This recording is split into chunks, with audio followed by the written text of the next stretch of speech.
न मैं कोई शास्त्र की बातें कहूँगा, न मैं कोई आत्मा और परमात्मा की व्याख्या करूँगा, और न मैं स्वर्ग नरक की चर्चा करूँगा।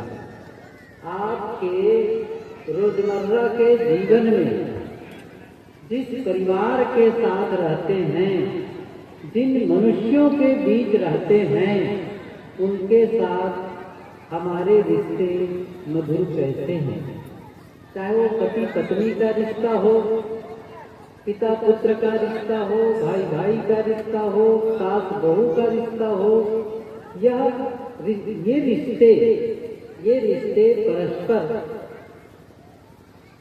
प्रेम पूर्ण हो और मधुरता से हो।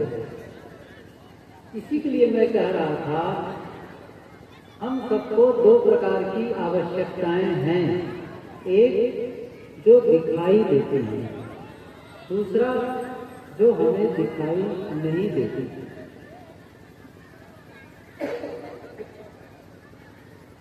क्या है जो दिखाई देती है? दिखाई देने वाली में चीजें हैं, जैसे भोजन, कपड़े, मकान और भी बहुत। जब आप घर लौटे तो घर में जो कुछ भी दिखाई दे रहा है, आप अपनी जरूरतों के हिसाब से लाए हैं। वो क्या है? दिखाई देने वाली चीजें। और कुछ है जो दिखाई नहीं देती है। मैं क्या कह रहा हूं? जितना दिखाई देने वाली चीजों का महत्व हमारे जीवन में है, आप सबके जीवन में है, उतना ही महत्व जो दिखाई नहीं देती है उनका भी है। क्या है वह जो दिखाई नहीं देती है? वो है प्रेम, वह है विश्वास, वह है क्षमा, वह है एक दूसरे के प्रति सम्मान, वह है एक दूसरे के प्रति सहयोग का भाव, करुणा। ये दिखाई नहीं देते हैं, लेकिन इसका भी जीवन में उतना ही महत्व है जितना हमें भोजन और कपड़े की है। और मैं थोड़ा एक कदम बढ़ा के कहना चाहूं तो अतिशयोक्ति न होगी। वह क्या है? कई बार दिखाई देने वाली चीजों से भी बढ़कर है, उससे भी बढ़कर है। कैसे? सबसे ज्यादा तो जीवन की जो हमारी बेसिक नीड्स हैं, कहते हैं ना, रोटी कपड़ा और मकान, तो सबसे जो अब्राहम मस्लो के जो 5 जो उन्होंने पदानुक्रम एक सिद्धांत बनाया है, बताया है, और जो पूरे विश्व में ये ख्याति है, 5 जो सिद्धांत तो बताए हैं। तो पहला उन्होंने जो बताया है, शारीरिक, शरीर की आवश्यकताएं, ये पहला। तो वो उसमें जो सबसे पहला है वो भोजन। रोटी के बिना काम नहीं चलेगा।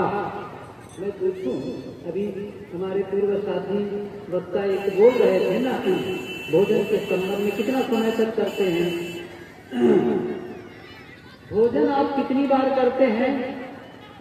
मोटा मोटी 3 बार, सुबह, दोपहर, शाम।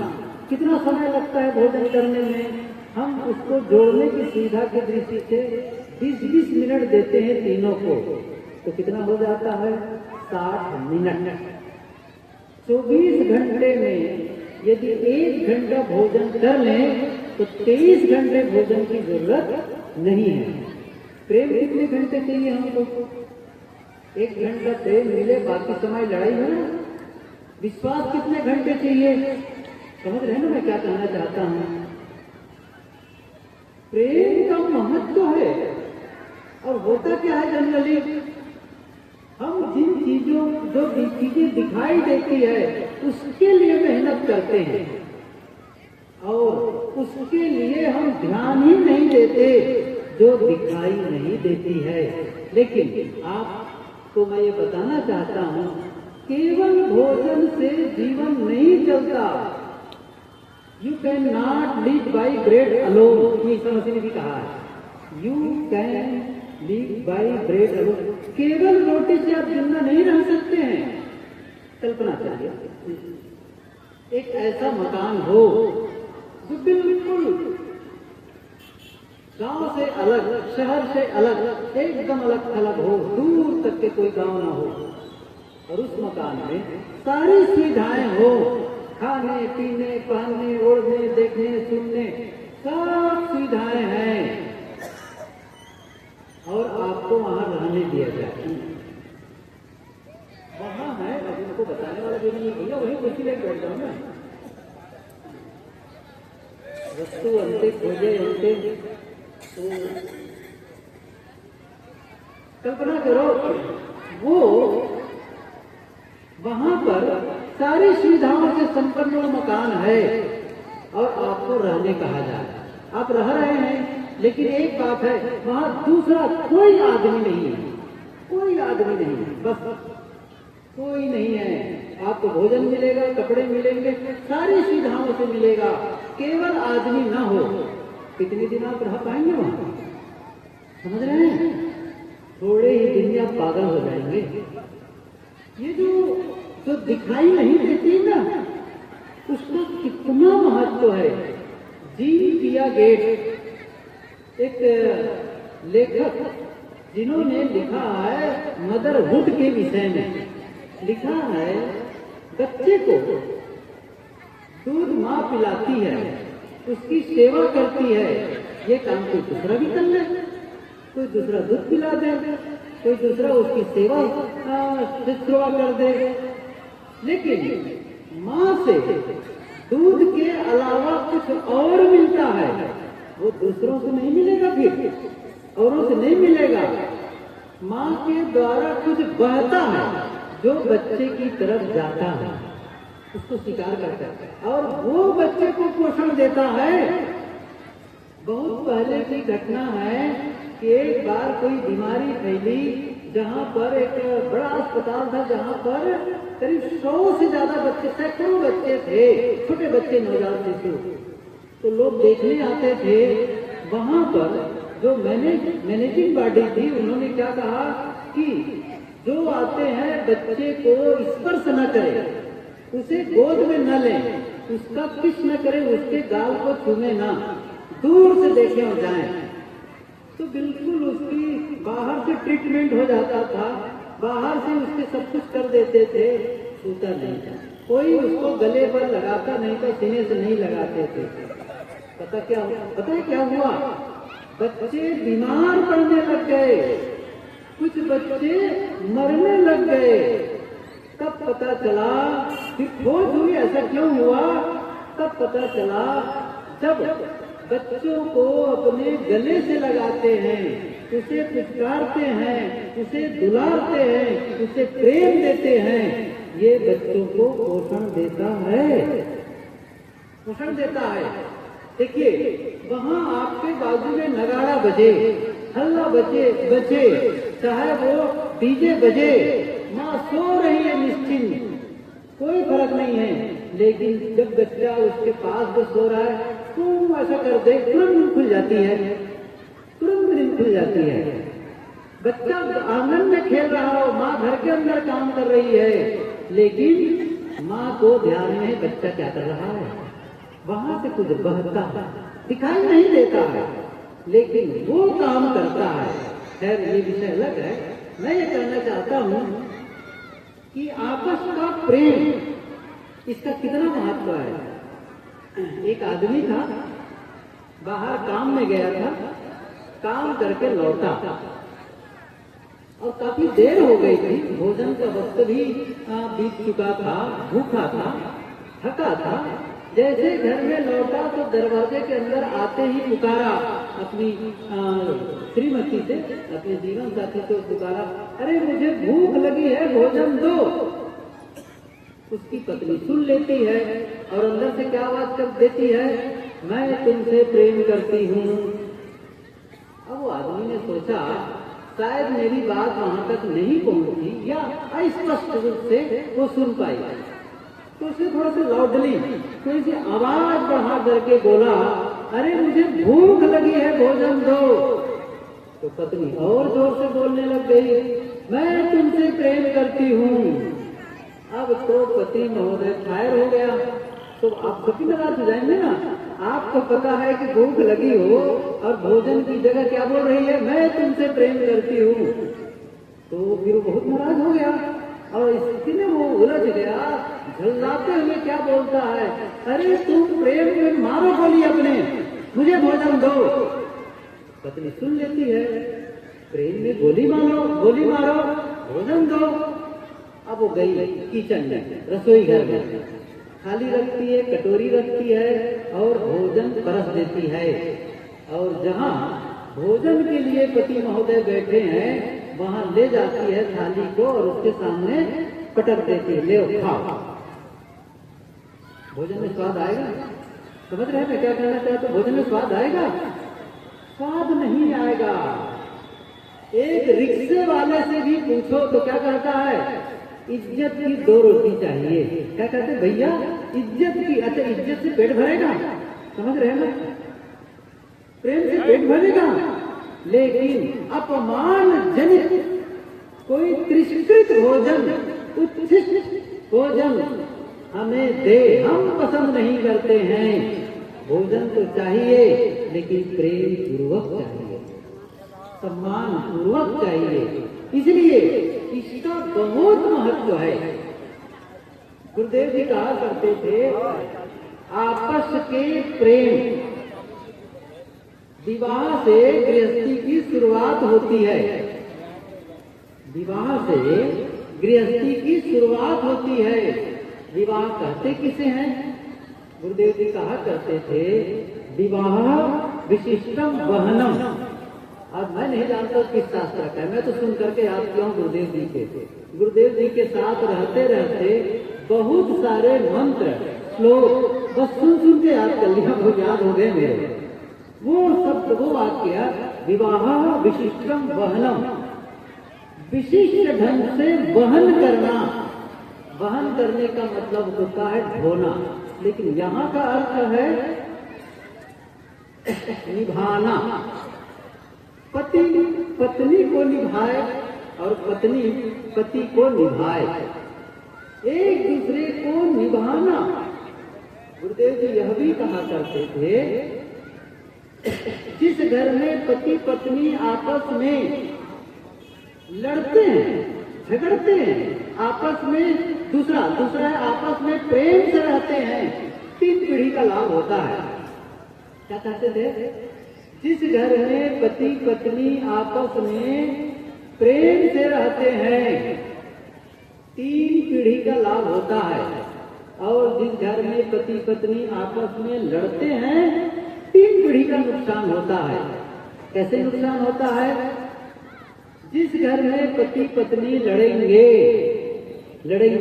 या लड़ते हैं, घर में जो माता पिता के रूप में है, सास ससुर के रूप में है, उनकी सेवा नहीं होती है, उनको सम्मान नहीं मिलता है, क्योंकि ये दोनों लड़ रहे हैं। ये पहली पीढ़ी का नुकसान। दूसरी पीढ़ी है स्वयं। जब पति पत्नी आपस में लड़ते हैं तो दोनों का विकास थम जाता है। जहां विवाद होगा, जहां लड़ाई होगी, वहां विकास नहीं होगा। चाहे वो परिवार के स्तर पर हो, समाज के स्तर पर हो, यहाँ तक जब 2 राष्ट्र आपस में लड़ते हैं तो दोनों राष्ट्रों का विकास रुक जाता है। क्योंकि जो शक्ति विकास में लगना चाहिए, जो धन विकास में लगना चाहिए, वो लड़ाई में लग रही है, पूरा ध्यान वहां गया है। तो पति पत्नी जब आपस में लड़ेंगे, दोनों का विकास रुक जाएगा।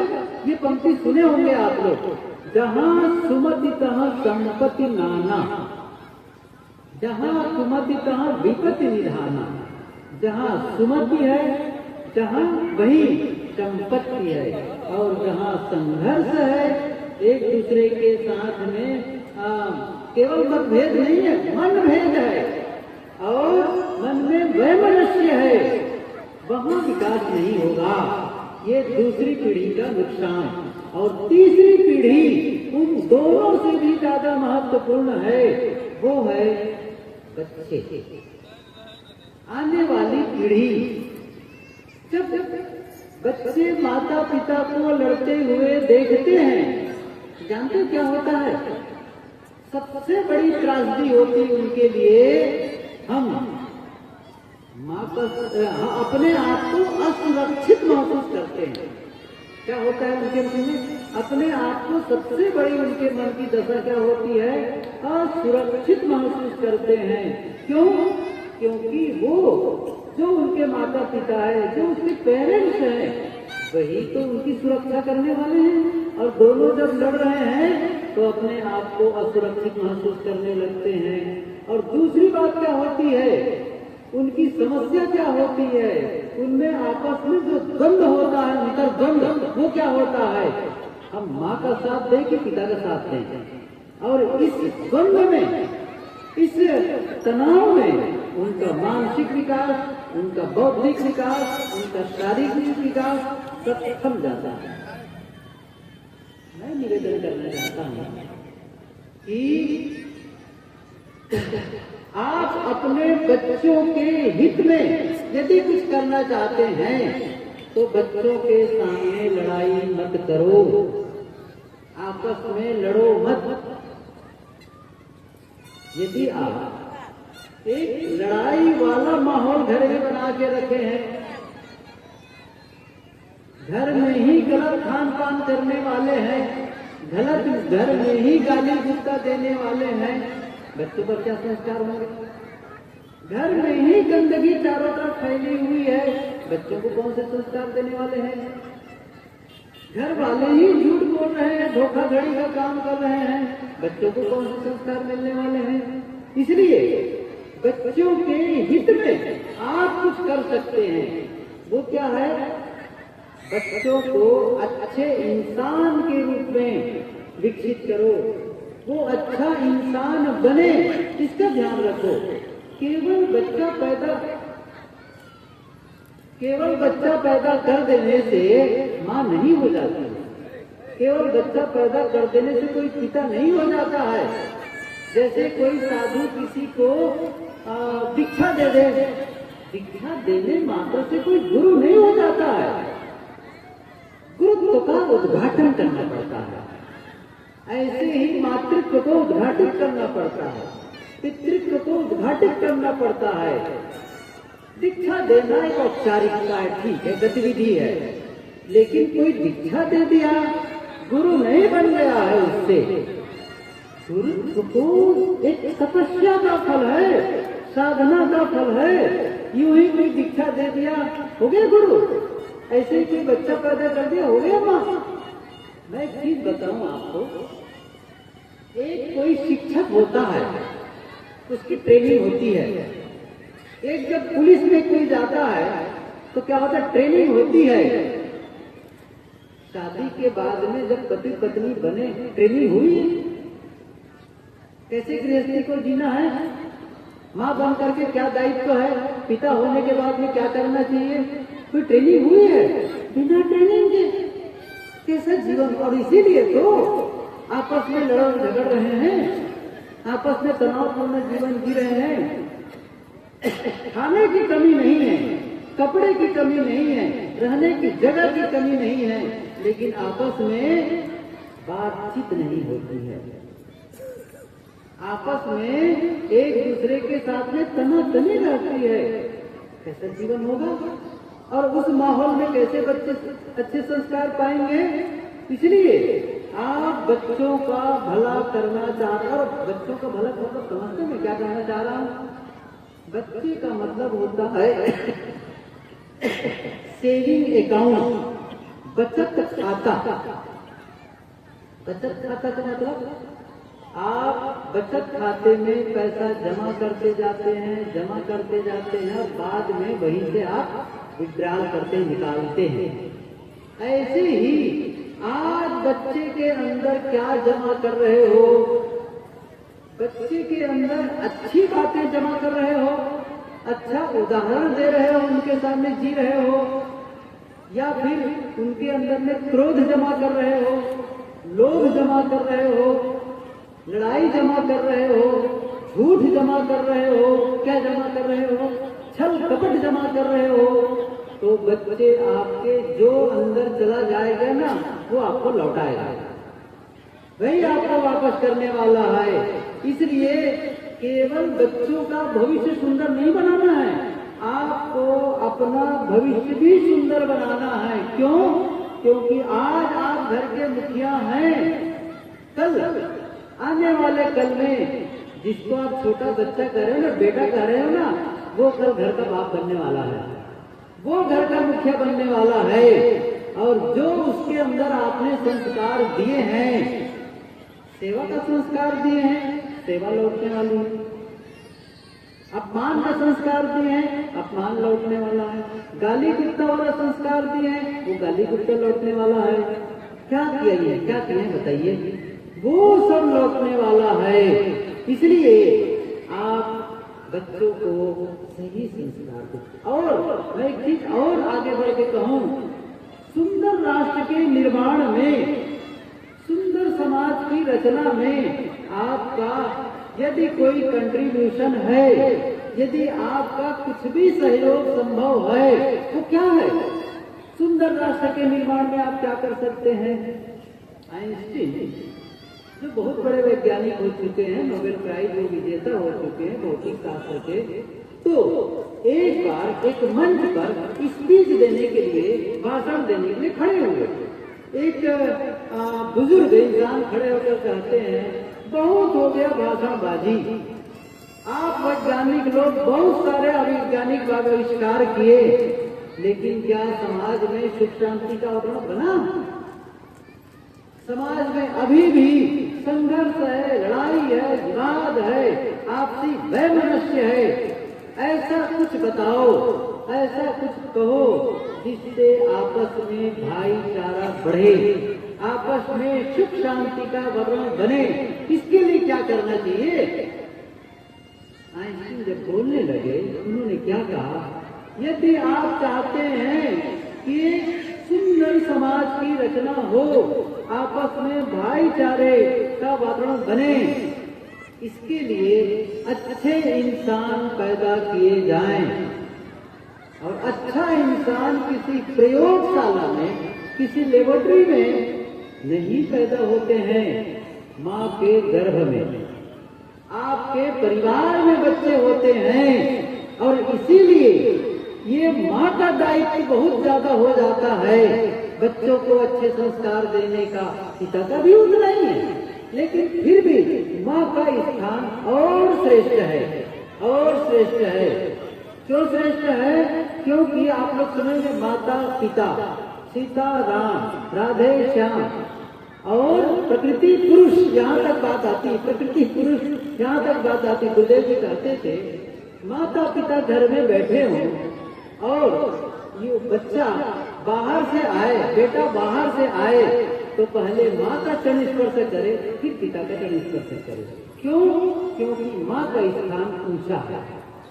9 महीने गर्भ में रखती है, 9 महीने, और वहीं से वो संस्कार मिलने शुरू हो जाते हैं। वहीं से किसी ने पूछा, बच्चे की शिक्षा कब से प्रारंभ हो? उत्तरदाता ने क्या कहा, बच्चे के जन्म के 20 वर्ष पहले से। ये बात समझ में आ रही है मैं क्या कहा? बच्चे के जन्म के 20 साल पहले से बच्चे की शिक्षा प्रारंभ हो। तो प्रश्नकर्ता ने कहा, जब बच्चा ही जन्म नहीं लिया है तो शिक्षा कैसे दी जाए? उत्तरदाता ने कहा, जो युवक युवती जैसा बच्चा चाहते हैं उसके लिए 20 वर्ष पहले से तैयारी कर लें। जैसा सांचा होगा, ईंट भी वैसे ही बनेगी, वैसी बनेगी। मान लो कोई इस बात को न भी माने, मानने जैसा है, लेकिन फिर भी ना माने, इतना तो समझो बच्चे की शिक्षा कब से प्रारंभ हो? जब बच्चा गर्भ में आता है ना, उस दिन से शुरू हो जाता है। उस दिन से जो महाभारत में अभिमन्यु की जो कथा आप लोग सुने होंगे, वो चक्रव्यूह भेदने के बारे में कहाँ सुने वो? जब सुभद्रा गर्भ में थी तो शायद उनको कोई तकलीफ रही होगी, तब अर्जुन उनको उसके मन बहलाने के लिए कथा सुनाने लगे। कौन सी कथा? चक्रव्यूह भेदन की, चक्रव्यूह भेदने की। कहा जाता है कहानी में, जहाँ तक कथानक में बात आई है कि 6 चक्र को तोड़ते तक के वो कथा बता पाते हैं। उसके बारे में 6 चक्र कैसे तोड़ते हैं इसके बारे में बता पाते हैं। 7वें चक्र में माँ को नींद आ गई, और माँ को नींद आ गई तो बच्चे को भी सुनना बंद हो गया। 7वां चक्र कैसे तोड़ा जाता अभिमन्यु को पता ही नहीं चला। और हम सभी जानते हैं अभिमन्यु की मृत्यु कहाँ पे हुई थी? उसी 7वें चक्र को तोड़ते समय हुई थी, क्योंकि केवल अभिमन्यु के अलावा केवल अर्जुन जानते थे, वो अनुपस्थित थे और वो मारे जाते हैं। मैं कह रहा हूँ कहानी काल्पनिक हो सकती है, लेकिन जो लेखक है वो क्या संदेश देना चाहता है? ये हमारी भारतीय परंपरा में ये कहा भी जाता है, जब माँ गर्भवती होती है उस समय महापुरुषों के चित्र दीवारों में होनी चाहिए, अच्छे ग्रंथों को, सदग्रंथों को पढ़ना चाहिए, धर्मशास्त्रों को पढ़ना चाहिए, अच्छे विचारों को सुनना चाहिए, और लड़ाई झगड़े की बातें से दूर रहना चाहिए। क्योंकि जो माँ भोजन करती है बच्चे का भोजन होता है, माँ पानी पीती है तो बच्चे का पानी पीना होता है, माँ जो सांस लेती है बच्चे का सांस लेना होता है, माँ जो सोचती है, माँ जो बोलती है, वही बच्चे का सोचना और बोलना होता है। यदि मन में ही कुछ गलत विचार हैं, वाणी में ही गलत शब्द हैं और कर्म गलत हैं, तब बच्चे को गलत संस्कार मिलने वाले हैं, मिलते ही हैं। हमारे एक संत साथी एक भगत के यहाँ बैठे हुए थे, बहुत सारी महिलाएं बैठी हुई थी। इतने में एक महिला के छोटा बच्चा आ गया और 2-3 बच्चे आ गए, खूब हल्ला मचाने लगे।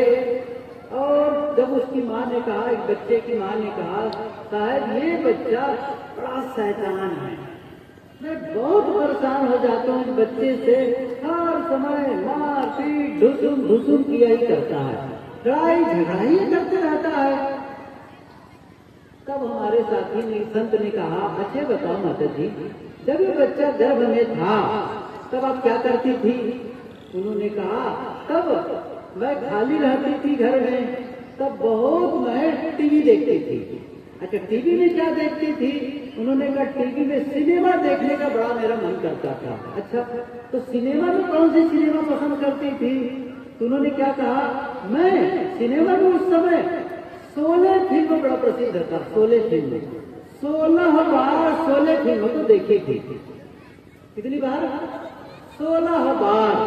अब 16 बार माँ 16 फिल्म को देखे तो अंदर में जो बच्चा है, जब वो बाहर आएगा तो क्या वह ओम नमः शिवाय का जप करेगा कि ढुसुम करेगा? वही तो करेगा। आप क्या इनपुट क्या डाले हो, जो इनपुट होगा वही तो आउटपुट होगा। मैं क्यों बताना चाहता हूँ, पहले तो टीवी का जमाना था, थिएटर का जमाना था, और आज क्या हो गया है? आज तो मोबाइल में सब कुछ है। और आप लोगों से मैं निवेदन करना चाहता हूँ, मोबाइल का प्रयोग कम से कम बच्चों को दूर रखो। जहर है। अब ये सारी बातें मैं कैसे बताऊं आप लोगों को? आप अपना नुकसान कर रहे हैं। रात में सोते समय आप मोबाइल में क्या देख रहे हैं? क्या लड़ाई झगड़ा वाला, मारपीट वाला, छल कपट वाला दृश्य देख करके सो रहे हैं, या फिर वो अश्लील? आजकल तो साइड ही ऐसा है। क्या सब जानते हैं, मेरे से ज्यादा जानते हैं, बहुत सारे पढ़े लिखे लोग बैठे हुए हैं। कितने बच्चे उस साइड में जाकर के अपना आत्म पतन करते हैं, मैं सही बता रहा हूँ। और उस आजकल कहते हैं मोबाइल एडिक्शन, ये सरासरी बढ़ के है मोबाइल एडिक्शन, लत है लत। शराब तो आदमी कभी कभी पी लेता है, और मोबाइल, मैं पूछूं, नींद खुलने के बाद किस भगवान का दर्शन करते हो? बताओ। जैसे नींद खुलती है, किस परमात्मा के दर्शन के लिए जाते हो? किस माता पिता के चरण स्पर्श करने कितने लोग जाते हैं? नींद खुली तो पहला काम क्या होता है? मोबाइल का दर्शन होता है, सही है। और जब नींद में जाते हो तो किसका प्रणाम करते जाते हो? उसी मोबाइल का सोते सोते। और आजकल आपके जवान बच्चे, चाहे वो बेटा हो कि बेटी हो, अपने सारे मोबाइल में पासवर्ड रखे रहते हैं, सारे ऐप में पासवर्ड रखे हैं। आप अपने बच्चों को कहो मोबाइल दिखा दो, है हिम्मत? मैंने एक बार वो लंबी कथा है, मैं जो मूल बात तो बताता हूँ। मैंने कहा, बहुत सारी बातें उसके पीछे हुई थी कि आज आप अपने बच्चों को ये कह दो, जवान बच्चों को, तुम मोबाइल का प्रयोग बहुत करते हो, तुम मोबाइल छोड़ दो मोबाइल, मेरे पास जमा कर दो, मोबाइल छोड़ दो, 6 महीना के लिए छोड़ दो, तुम्हारा पढ़ाई में मन नहीं लगता, काम में मन नहीं लगता, तुम मोबाइल जमा कर दो मेरे पास, छोड़ दो मोबाइल। क्या होगा? पूछ रहा हूँ, क्या होगा पता है आपको? आपका बेटा कह सकता है या बेटी कह सकती है, मैं आपको छोड़ सकता हूँ, मोबाइल नहीं छोड़ सकता। क्या मैं सही कह रहा हूँ? इतनी लत है उसमें, और उसमें वो क्या देख रहे हैं एक बार मान करके देख लो। और ऐसी स्थिति में आप अच्छे संस्कार की कल्पना कर सकते हैं? किस दिशा में जा रहा है हमारा समाज, आप नहीं समझ पा रहे हैं इस चीज को। और वो छोटे बच्चे को दिखाए चले जा रहे हैं, खिलौना बना चुके हैं, वो जहर है, मत दिखाओ उस चीज को। तो मैं कह रहा था, गलत चीज इनपुट करोगे भीतर, क्या होगा? जब आप रात में भोजन करते हैं ना, तो हमारा पेट उसे पचाता है, डाइजेस्ट करता है, और जो भोजन आप करते हैं उसका रस बनता है। भोजन सही है तो सही रस बनेगा, भोजन गलत है तो गलत रस बनता है। ऐसे ही जो विचार लेकर के आप सोते हैं, चाहे वो देख करके, चाहे वो सुन करके, चाहे टीवी में देखे हो, चाहे मोबाइल में देखे हो, या आपस की चर्चा में आपने वो विषय बनाया हो, जब वो भीतर जाता है ना, उसको मन बचाता है, रात में वो भी डाइजेस्ट करता है और उसका भी रस बनता है। उसे हम रस नहीं कहते, उसे संस्कार कहते हैं, उसे संस्कार कहते हैं। और वो कहीं गलत विषय है तो गलत संस्कार बनेंगे, और वो भी आपके जीवन में बाहर आने वाले हैं। इसलिए रात को सोते समय या तो आप ध्यान करते करते सोए, अच्छी पुस्तकों को पढ़ करके सोए, अच्छे सत्संग के विचार को सुन करके सोए, शांत होकर के आप सोने के लिए जाएं। भीतर में कचरा डाल करके मत जाइए, और ये आदत बच्चों के अंदर भी डालिए। ये मैं कहना चाहता हूँ। एक दूसरी बात मैं साथ साथ कह दूं, क्योंकि बच्चों की बात निकल आई है, क्योंकि हम अपने भविष्य को अच्छा बनाना चाहते हैं, हम एक सुंदर रास्ता बनाना चाहते हैं। ये जरूरी है कि आज बच्चों को सही संस्कार दें। तो क्या करना होगा? उनको सही भोजन दो। एक हाथ जोड़कर निवेदन करता हूँ, ये जितने दुकान में पैकेट वाला सामान आता है ना खाने के लिए बच्चों को, कुरकुरे, मुरमुरे और चिप्स और कोल्ड ड्रिंक्स के नाम पर जो जहर बेचा जा रहा है, मेरे से ज्यादा कहाँ है वो हमारे शंकरानंद जी बताएंगे, रामदेव बाबा बहुत बताते हैं। यहाँ तक बिस्किट भी, मैं उस पतंजलि वाले बिस्किट को ही मना करता हूँ, भले शंकरानंद नाराज हो जाए। ये पतंजलि जितने बिस्कुट पैकेट वाले आते, किसी भी कंपनी की, किसी बच्चे के लिए हितकारी नहीं है ये। और वो पैकेट वाला फूड जितने वो आते हैं, नमकीन और शमकीन क्या क्या लाते हैं, सब जहर है। जहर है, मैं सही बता रहा हूँ। वहाँ इंजीनियर जो काम करते थे वो मुझे मिले थे ट्रेन में एक बार, सारा कच्चा चिट्ठा बता रहे थे, साहब ये बड़ी बड़ी कंपनी वाले जो पैकेट जो बना करके लोगों के बीच सप्लाई करते हैं, कितना नुकसानदायक होता है। और आप देखे होंगे पैकेट में सामान थोड़ा रहता है, खुला रहता है। क्यों खुला रहता है पता है? गैस भरी रहती है, वो गैस ताकि वो सामान उसको वो नरम न हो, इसलिए, और वो गैस कितना नुकसान करने वाला होती है। ये सारी बातें मैं इसलिए बता रहा हूँ, बच्चों को सही भोजन दो, सही संस्कार दो। किसी ने बहुत सुंदर कहा है, बच्चे को उपहार नहीं देते हो तो कुछ घंटे रोते हैं, और संस्कार नहीं देते हो तो जीवन भर रोते हैं। इसलिए आप ये काम करें।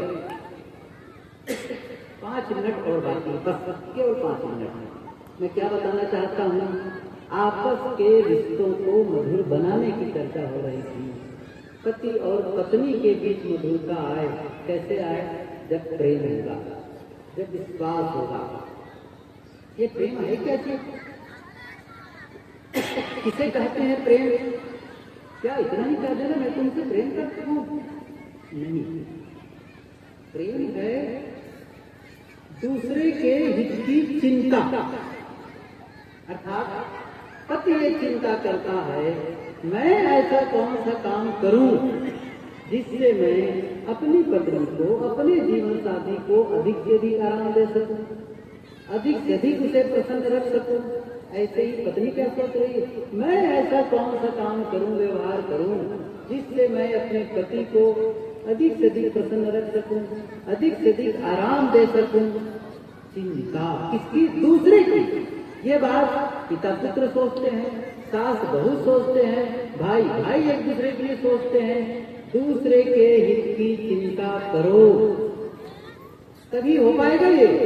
अपने ही को हम चाहेंगे मुझे अच्छी चीज मिले, मुझे सम्मान मिले, मेरी बात सब माने, जहां स्वार्थ होगा वहां लड़ाई होगी। इसलिए आपका परिवार सुखद हो, इसके लिए आवश्यक है त्याग का भाव जगे, और एक दूसरे के गुणों को देखें, एक दूसरे के दोषों को मत देखें। एक छोटा सा सूत्र अंतिम में, क्या हम मनुष्य हैं और मनुष्यों से गलती हो जाती है, गलती हो जाती है। और जब गलती हमसे होती है तो हम क्या चाहते हैं? गलती होती तो हम सब क्या चाहते हैं? एक चीज चाहते हैं, क्या? मेरी गलती को क्षमा कर दी जाए, मेरी गलती को क्षमा कर दी जाए और किसी दूसरे को न बताई जाए। बस इसका ध्यान रखो। दूसरे से भी गलती हो तो क्या करना है? क्षमा कर दो, बस ये सूत्र अपना लो। दूसरे की गलती को क्षमा करने की उदारता बरतो और अपनी गलती होने पर क्षमा मांगने का साहस करो। क्षमा मांगो। और जब तक आप दूसरों की गलती को क्षमा नहीं करते हैं, आपको अपनी गलती पर क्षमा मिलने वाली नहीं है। दूसरे के गलती को क्षमा करना ये बीज बोना है, अपनी गलती पर क्षमा पाना ये फसल काटना है। जिसका बीज बोओगे नहीं उसकी फसल आप काट ही नहीं सकते। इसलिए और मैं थोड़ा एक कदम बढ़ करके और आगे कहना चाहता हूँ, वो ये है, रिश्तों को निभाने के लिए कभी कभी गलती नहीं होने पर भी क्षमा मांग लो। रिश्ते महत्वपूर्ण है, गलती की व्याख्या करने की जरूरत नहीं है।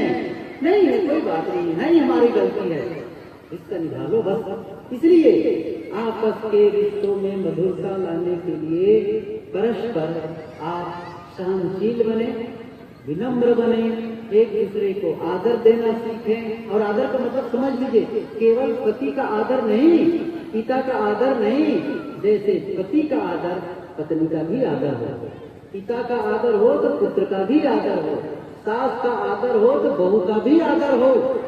जैसे बड़ों का आदर वैसे ही छोटों का आदर का मतलब वहाँ प्रेम हो जाएगा, स्नेह हो जाएगा बस। लेकिन सबको सम्मान की जरूरत है, हम सब एक दूसरे के प्रति सम्मान का भाव लाएं। मैंने कहा ना, ये दिखाई नहीं देते हैं लेकिन उतने ही महत्वपूर्ण है जीवन में जितने दिखाई देने वाली चीजें। कुछ बातें थी, कबीर साहब जी का प्रेम का संदेश था। सदगुरु कबीर ने आत्म संदेश, आत्मज्ञान का संदेश दिया है। जीवन दर्शन के बारे में बताया है, तो प्रेम का भी संदेश दिया है। ढाई आखर प्रेम का पढ़े तो पंडित हो, ये उन्हीं का वचन, ये पूरा विश्व प्रसिद्ध वचन है।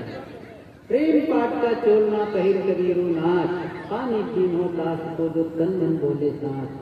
ऐसे प्रेम के पाठ पढ़ाने वाले सदगुरु कबीर, उस आत्मज्ञान को देने वाले कबीर के संदेश को हम आत्मसात करें, अपने जीवन को सफल बनाएं। आप सबके प्रति ढेर सारी शुभकामनाएं और बहुत बहुत धन्यवाद।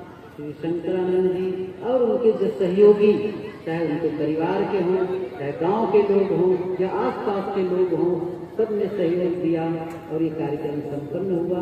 मैं आप सबके प्रति शुभकामना व्यक्त करता हूँ, धन्यवाद व्यक्त करता हूँ।